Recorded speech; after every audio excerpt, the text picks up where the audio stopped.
Hello, everyone, and welcome to the Parent and Family Services Tiger Talk. We thank you for joining us if you're joining us live or if you're joining us later on YouTube. We thank you for being here. We've got some exciting things to talk about today. But before we get started, I do want to remind everyone to please mute your microphone. And also, if you have any questions during the course of the session, feel free to type those questions in our chat and we will make sure that those questions get answered. And of course, you can always relay your questions to us through our email, parents@memphis.edu, if you come up with any questions or want to know how to get in touch with our special guest today. So today we have the staff of the Campus Recreation Center. We have Steve Whistler, Katie Gerstmeyer. I'm sorry if I mispronounced that. You'll have to correct me. And then Julia Noel, and I'll let our own coordinator introduce himself, and then we'll allow them time to introduce themselves. Awesome. So hello, everyone. I'm glad that you're joining us today. My name is Kate Forbes, and I am the coordinator for Parent and Family Services. And I guess I'll go next, Heather. Steve Whistler, Executive Director for Campus Recreation. I am Katie Gerstmeyer. You were pretty good. That was pretty close on there. I'm the Director of Programming for Campus Rec. Hello, everyone. I am Julia Noel, and I am the Director of Nutrition Services for Campus Recreation. Glad to be here.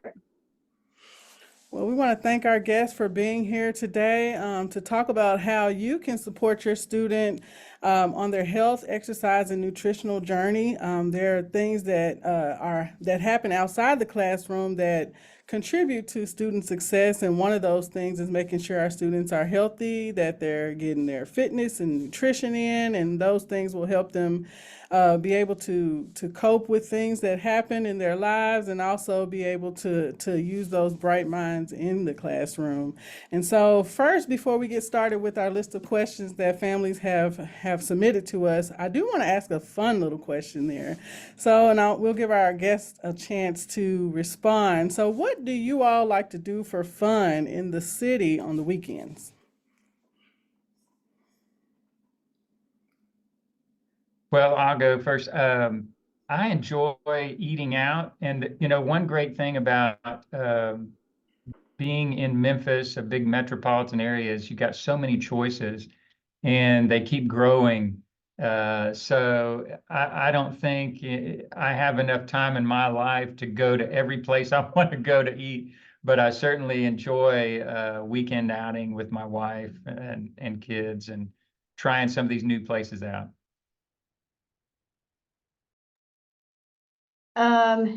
So I'm boring. My life right now is revolving around my kids' schedules. So my weekends are filled with basketball and baseball and all of that. But if I had my choice, I would go for a really long hike, like at Herb Parsons Lake, or Shelby Farms. Well, Katie isn't boring, but I will just say that, yeah, everything that Steve and Katie have said are things that I enjoy doing too. I also really love going to the Orpheum. So I love to go see Orpheum shows. Just recently got to see Les Mis for the first time, and that was really cool. And then went out to eat with a friend at Aldo's Pizza, and I had never tried Aldo's Pizza. So that was cool to get to go to a local spot here in town. And so, yeah, just getting to go outside, enjoy some of the shows that are featured here in town, and enjoy some good food. Thank you so much for sharing, you all. I do agree with what all of you all have said as far as so much to do in Memphis, and you could probably never have enough time to capture it all. So encourage you when you're here visiting with your student, if you're not from here, or even if you are from here and live in the city, definitely check out all that Memphis has to offer. You'll probably find something that you haven't been able to try or do before. So that's always fun. I can definitely speak for Katie. I too am a basketball mom, so a lot of my time is spent around that. So I definitely understand how that works with the kids shuffling the kids here and there and everywhere. So we'll go ahead and get into our questions for today. The first question is kind of a general overview question, but what role does campus recreation play when it comes to student success? And any one of you can answer, or all Yeah, of you, however you want to I'll take toss that it. one. I was having trouble getting to my unmute button. What we do is we kind of create an environment for success through everything we do. And, we think of success academically, and certainly we want to contribute to the academic mission of the university. But success isn't just about academics. It's learning to manage your life as a whole. And you don't have an academic self, and then you have a work self and a social self. You're a whole person. And so we really want to nurture the whole person. I think what we bring to the table is kind of helping to complete the big picture. So, part of that environment we try to create, it's a work-life balance. And that's something that comes in handy well beyond, school years. Stress relief, strength in general. I think there's a strength that comes with being active, and that's something that we contribute. There's an intellectual and a hands-on engagement that happens when you come and participate, or you come and have your own workout that you might do. Then there's learning to work as part of a team. If you get involved with intramurals or club sports. And then there's professional development. We're one of the top employers on campus in terms of the number of students that we have working here.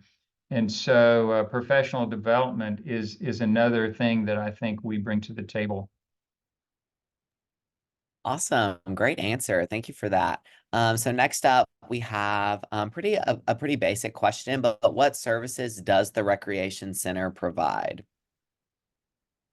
Yeah, I'll take that one as well. When you think about what students do when they're here, there's different ways you could divide it up. One way you could say we've got kind of informal recreational opportunities. So that just means you show up and you utilize our facilities, our equipment, and you do what you would like to do, what you enjoy doing. And I think that's something that a lot of our students maybe enjoy the most about what we have. It's kind of self-directed. Then we've also got some formal kind of organized opportunities. I mentioned intramurals is one of them. You've got group fitness, which Katie could speak in more detail about. But so those two different things working here in terms of what we provide. More specifically, so we kind of divide our operation up into different categories, but you've got fitness, you've got wellness, was a little bit more toward thinking about the whole person. Intramurals I already mentioned. Club sports, which is more of a student-led approach to organized activity. Then you've got aquatics. That aquatics can be informal, where you just come, and if you want to swim laps or you just want to be at our outdoor leisure pool, you've got those options. Nutrition, which Julie will speak more to. So there's some of the areas and categories of services we provide. That's good. So it sounds really comprehensive, and that's a really good thing for students to be able to take advantage of. So, is the facility open to anyone to use, or is it just for only students? Well, students are our priority. There's no question about that. However, we do have memberships, and the memberships are available to faculty, staff, alumni, and community. So really, there is a category of membership for anyone, and the rates vary depending on which category you fall into. But yes, we do have memberships as well as the student use. Gotcha. Great to know. So this parent actually, this question piggybacks off of the one that Heather just asked, but this parent would like to know if they are able to use the facility when they come to visit their student. Yes, and we don't get a lot of requests for that, but that is definitely possible. The student would just need to make that request for them, and they could contact our membership office through the website. There's a specific email address that request can go to. That's good to know. That could be something that parents and family members could take advantage of when they come for Parent and Family Weekend. So that's good. Good news. So is there a fee? You mentioned memberships, but is there a fee for students to use the facility, or is it, do they have to join per se, or how does that work? No, actually, students, whether you're part-time or full-time, you have, I want to say, free access, but it's actually built into the student fees. The support for our operation is through student fees. So no, there's no extra steps that students have to take to be members. They just make sure that they have their card. I mean, that's one way they can, if they forget their ID card, they can come to our front desk and just give their name and UID number, and they can have access that way. Awesome. So this parent says, my student does not know how to cook and exist on a diet of cheap ramen and hot Cheetos. How can the Tiger Food Lab help them learn to cook foods that are healthier, but also tasty and not too hard to prepare as a college student? I want to answer this question first by saying I love this question. I think it's so relatable. I know we've probably all, whether we've been to college or we've been out on our own for the first time, have all gone through the challenge of trying to figure out how to make meals for ourselves. And so I think this is a very valid question that so many students now are really dealing with, not knowing how to transition from home to living on their own, whether on campus, off campus, and figuring out how to nourish their bodies regularly and consistently. And so sometimes, yeah, the default is to go with the quickest, easiest things that students have access to. And speaking of access, I do want to start by saying a quote that I think is really a great framework for how to encourage your students and how to encourage your families as a whole to think about nutrition. And it's a quote by a dietitian who actually used to work here in private practice named Leslie Schilling. And she says, the first goal of nutrition is to be fed adequately and consistently. And so, yeah, the first goal is, hey, does that student have the necessary access to get enough to eat? And if some of that means, you know, looking at maybe foods that we don't always consider as nutritious as other foods, I think it's really important to just ensure that, hey, they have access. And so a lot of what we do here at the University of Memphis Campus Recreation Nutrition Services is not only have them come to cooking classes, but also refer them out to where they can get access to foods. So I often will talk to students about, hey, we have a Tiger Food Pantry here on campus that we actually do some donations to within our nutrition services department from our Tiger Cafe, which we'll talk about a little bit later.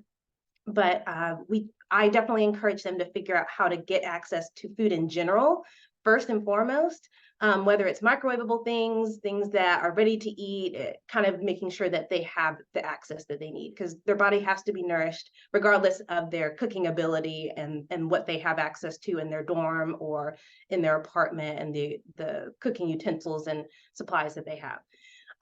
Then I usually will encourage students, hey, if they want to learn to cook, there's actually not just community cooking classes that we offer for a small fee throughout each semester, but we also have academic classes where students can come to learn how to cook healthy meals, but also get the basics of cooking skills like knife skills, learning how to stay safe in the kitchen, how to store food properly, and how to kind of combine nutrition into that learning process. I actually teach an academic class. So NUTR 3000, Food and Cooking for Wellness, is open to really any student that wants to learn how to cook and get the basics of healthy cooking and eating. And so that's one route. Then another route is, hey, we do have those academic classes, but we also have community cooking classes. And one thing that we started, I think just this past semester, it was an idea actually from a parent who was touring around our facility and saw the food lab and spoke with our kitchen operations manager, Melissa Peterson, and said, hey, it sure would be cool if students could volunteer to like participate and help in a class and then get to come and do a class just as part of like a giving back for their service to helping. And we've actually implemented that that system where we have students, if they want to come and volunteer to help, set up, help clean up for one of our community cooking classes. In return, we give them free access to come back for another community cooking class. So we've had lots of different recipes. Some of them are, simple recipes and maybe a little bit more advanced. Some of them have, actually a lot of them do cultural foods. I know we've done vegetable soup. We've done different cultural foods like shakshuka, which incorporates tomato sauce base with a lot of different vegetables and eggs. And so there's a lot of opportunities for students. It's a matter of, hey, let's get you connected and allow you to learn more about those services and those offerings, either through your school advisor, if you're looking at academic classes, or looking at the Campus Recreation website for some of our community class offerings. All I can say is, wow, that's awesome to know that those resources are available in such a vastness. I didn't know that there was an academic class that students could take. So parents, make sure as you talk to your students that you're letting them know about these resources. Encourage them to visit the website for Campus Rec, as Julia mentioned. Also, if you have ideas, she mentioned that a parent came up with an idea and it's something that they implemented. We always love to hear from parents and we want your ideas and your feedback. So make sure that you're voicing those things. If you don't know where to go, you can come to Parent and Family Services and we'll make sure those ideas and suggestions and feedback gets to the right department. So very good. That's good to know. Now, Julia, you mentioned a couple of things and that kind of leads into our next question. You mentioned the Tiger Cafe and you also mentioned the Tiger Food Lab. So could one of you all kind of explain what the difference is between the cafe and the food lab? I'd be glad to talk about that. So our Tiger Cafe is like our retail smoothie cafe, essentially. And so it was kind of housed within our new building, our Student Wellness Center, in order to help provide nutritious products for students that come through, especially if they have just worked out and they know they need to refuel and to have really great, high quality made to order products or prepackaged products that are from nutritious plant forward recipes.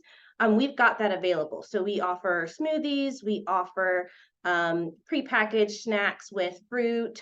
We have started to do wraps as well with plant-based ingredients. And we do often have students that have questions about ingredients and want to learn more about nutrition. So we do have the nutrition facts available for those recipes and those things that we make in the cafe. It is a cafe that is run by students. And so our student workers that we have in nutrition services, they help to provide those services to make the smoothies, to prep the meals and snack options that we have available in the cafe. Now, the Tiger Food Lab is a healthy teaching kitchen. So it is like our community food lab. So there's multiple cooking stations that kind of function as their own, almost like their own kitchen unit. So it's got induction cooktops, we've got pots and pans, we've got cookware at a total of 6 different participant stations. And then we have at the front of the lab a teacher station that is also equipped with all of those things and the equipment that's needed for the classes. So we do academic classes in that space. We have a handful of instructors from our College of Health Sciences, our Kimmons Wilson School that also teach. We do our community-based classes, which is open to really anyone, students and community members, for a small fee to participate in those classes, either on Fridays that we have throughout the semester or on our family class nights, where I think we offer usually maybe a few during the semester on Tuesday evenings. And so, yeah, that Healthy Teaching Kitchen is meant to be kind of a space where we have a lot of different people, students, parents of students, if they want to participate in community cooking classes, staff, faculty, community members to come and really just get in there and not just learn how to cook, but also be in community with others who are prioritizing their health and thinking about how nutrition fits into their lifestyle. Awesome. I'll definitely be having to come and get a smoothie one day. Maybe Heather, we can mosey on over together one day and try one out. So our next question is talking about a nutrition consultation, and this person wants to know what typically happens during that consultation. So I am also a registered dietitian. So I'm the one who does those consultation appointments with our students. So basically, the way the process works is it's treated kind of like any other appointment that you might go to for a doctor visit or to a clinic, except it's kind of housed within our student wellness center. Usually I'll do the appointment either physically in our advising room or virtually if the student has a preference for that.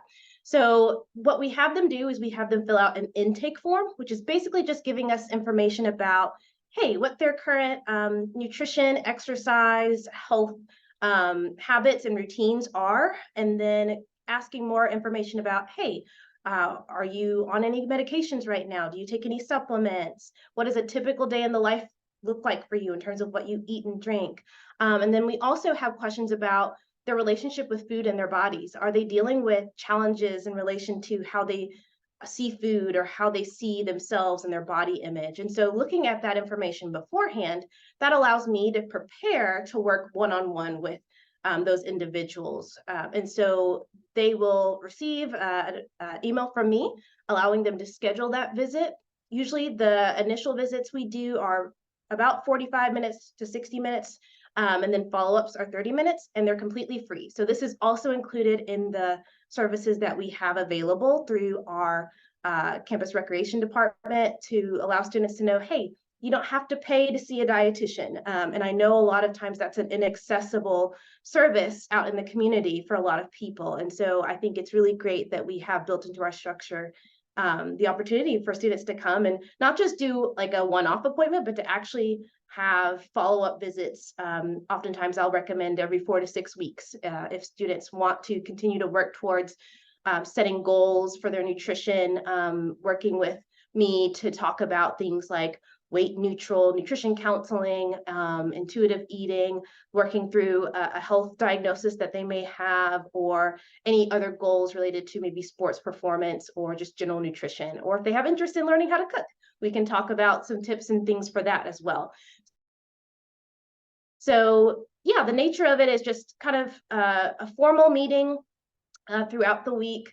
And I try to make sure we have enough different types of time slots where it can fit into students' busy life and school and work schedule. So I offer morning appointments, afternoon appointments, and evening appointments Monday through Thursday throughout each week in order to make sure, hey, I've been able to accommodate a lot of different types of schedules and availability. And so, yeah, it's essentially an opportunity for students to share what's going on with them, what their goals are, what their motivation is, and how they want to go about it. And then my job is to support them through that and to provide either education, counseling, referrals if needed as well. So it does function a lot like an actual visit to see a dietitian out in the community. Parents, definitely encourage your students to take advantage of these wonderful resources. Your own dietitian on campus, and you don't have to pay any extra fees. I mean, and where do you get that from? You're not going to get that out in the community, I can guarantee it. So thank you all for providing those resources for students. We'll switch gears just a little bit because our next question, a parent is wanting to know what kind of fitness classes do you offer and how would their students sign up to participate in those? So we try to have classes available for every kind of person. So whatever your likes and dislikes are, whether it's low impact, high intensity. So we have cycling, we have hip hop dance, we have yoga and Pilates and cycling. And then we have HIIT classes, like boot camp and circuit training. So there's a little bit of everything. We have 2 8 a.m. classes during the week, and then the rest are in the afternoons and evenings. But we have 30 classes per week usually.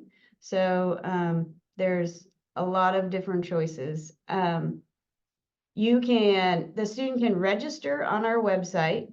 So that is preferred because they can just register, and then that kind of makes sure their space is reserved. So if a class fills up, they would have priority, but it is not mandatory to sign up. So we have our schedule on the website, and they can just show up. So if yoga is at 4:30, they can show up at 4:20, 4:25 and just walk in, even if they didn't register.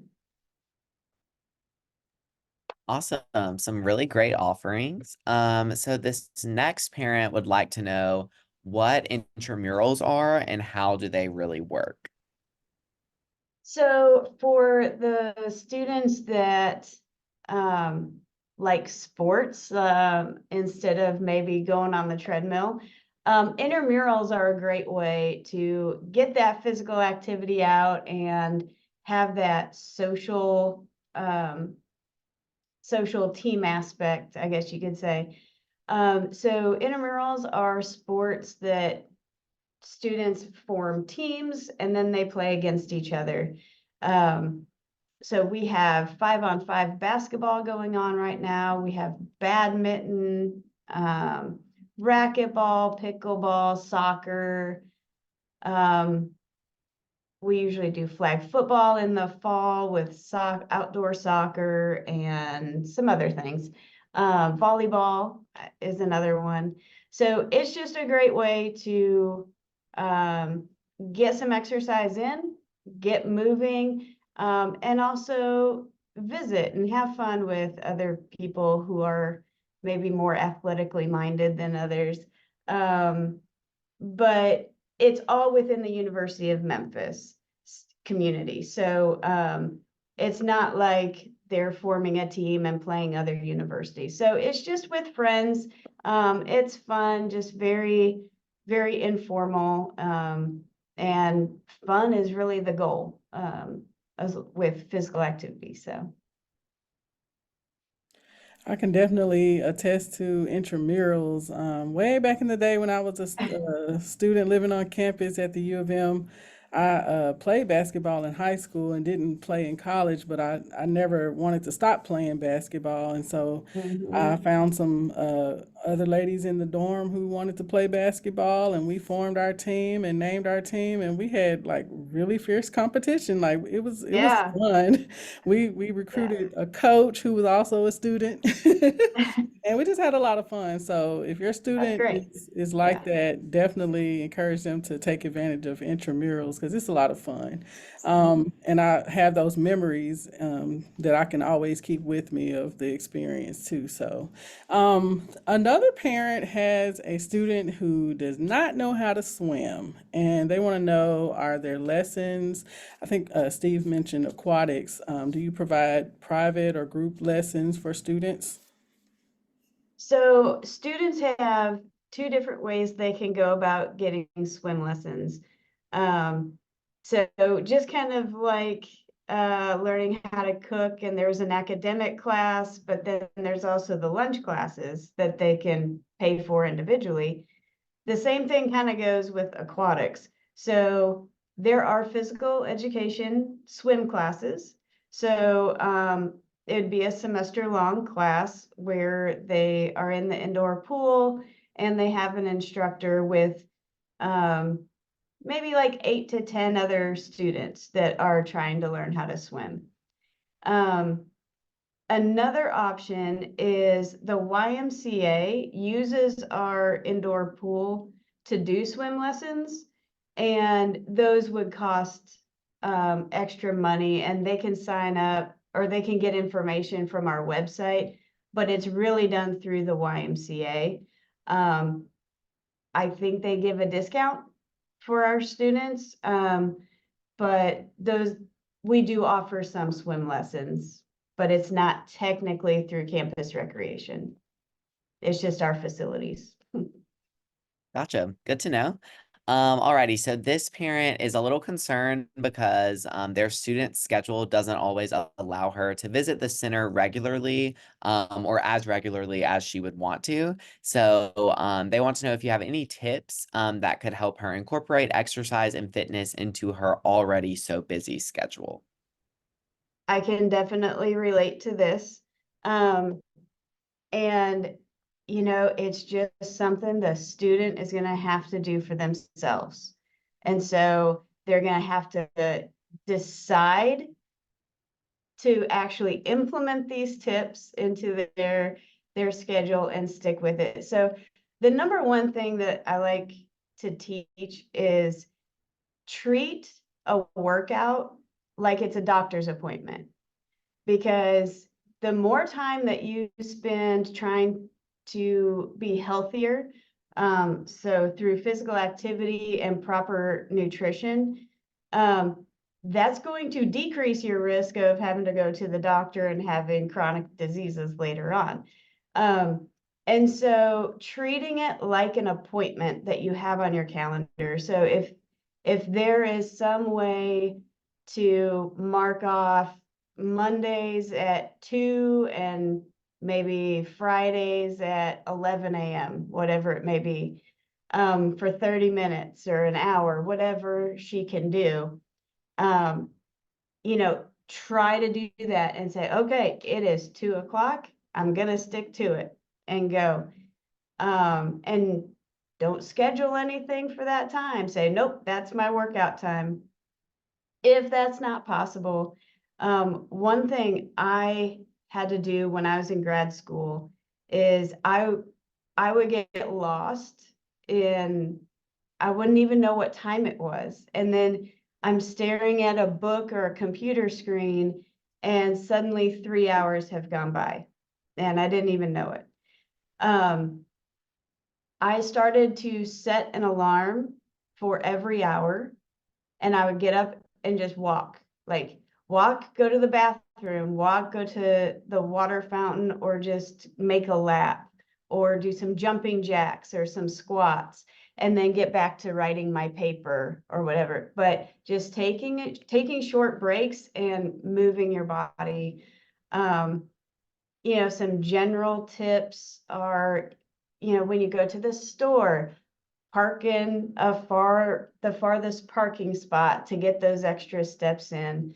But taking the little breaks, there's a lot of body weight exercises that you don't have to come to the gym for. So whether that's body weight squats or lunges, crunches, push-ups, there's a lot of different things that student can do in their dorm room while they're studying. I don't know. I could go on and on and on, so I'll stop there unless you have more questions. Thank you so much, Katie. But I guess in a nutshell, you're saying that we have no excuse.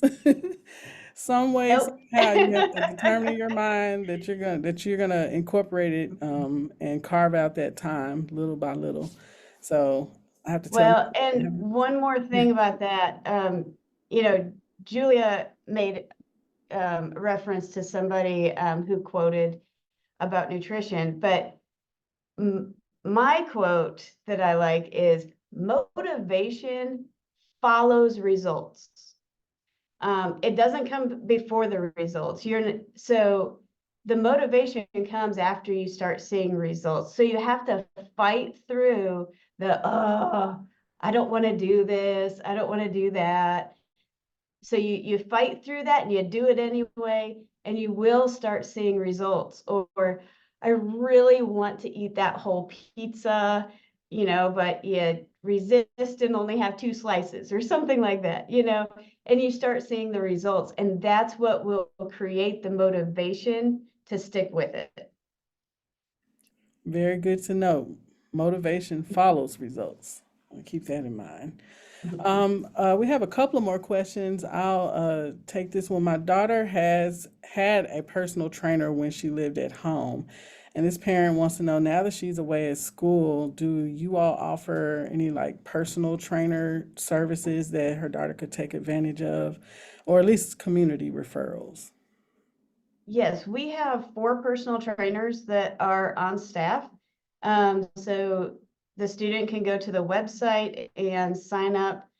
It is $30 per session, or you could buy a package of 6 for $150. So basically that's buy 5, get 1 free, kind of thing. So, but we do have 4 personal trainers on staff that are available different days and different times. So they can purchase the personal training service, and then they'll be contacted to schedule a time with a trainer. Good deal. Alrighty, so this will be our last question unless we get any more in the chat. So if you do think of one, go on and put that in the chat and we'll get it covered.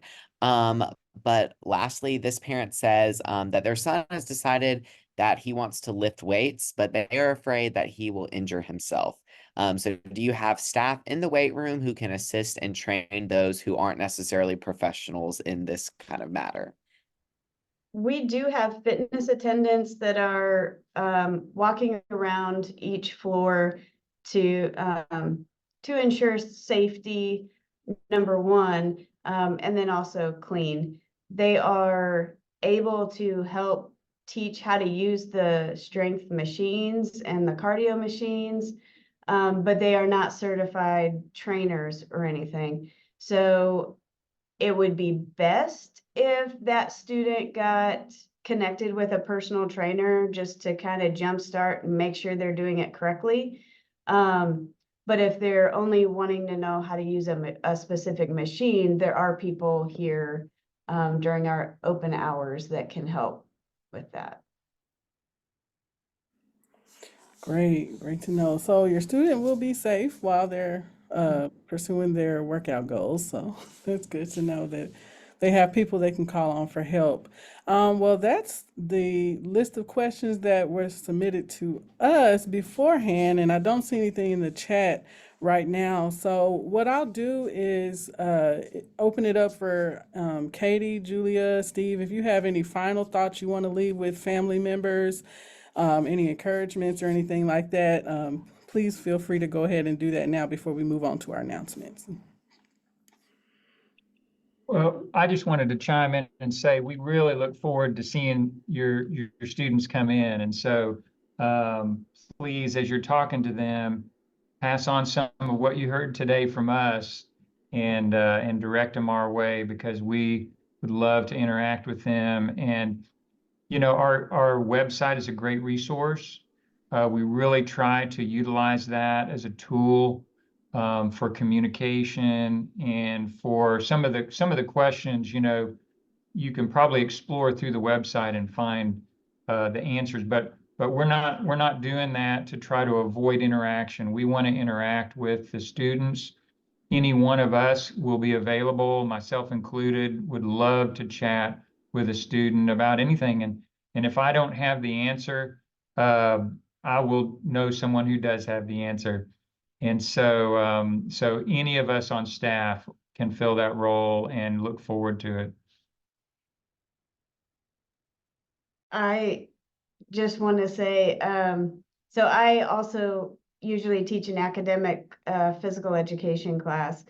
And so one thing I just really try to reinforce is that this is the perfect segue into their professional life. And so, even after they graduate, they're going to be busy and they're going to have busy schedules. And so this is the perfect time to learn how to implement healthy things into their life, whether it's how to cook or getting those extra steps and physical activity in. But this is the perfect time for them to learn on their own. And And so we're here to help. Yeah, I 100% agree with Steve and Katie and what they've said. And I just want to add that it's never a problem to just stop by the front desk and say, hey, I have a question about XYZ. Can I talk to somebody? I've had students that have kind of shown up before and they're like, hey, I want a nutrition consultation. They didn't know who they were going to meet or, what they needed to do. But the front desk was able to call me and I said, hey, how are you doing? And they were like, hey, I just want to know, like, what is a nutrition consultation? How do I sign up for it? And so we were able to walk through step by step everything that that student needed to get into a consultation appointment the following week. And so, yeah, there's absolutely nothing that we would say that should deter anyone from being able to come by and just ask the question, and there's always someone available who can support them and answer those questions.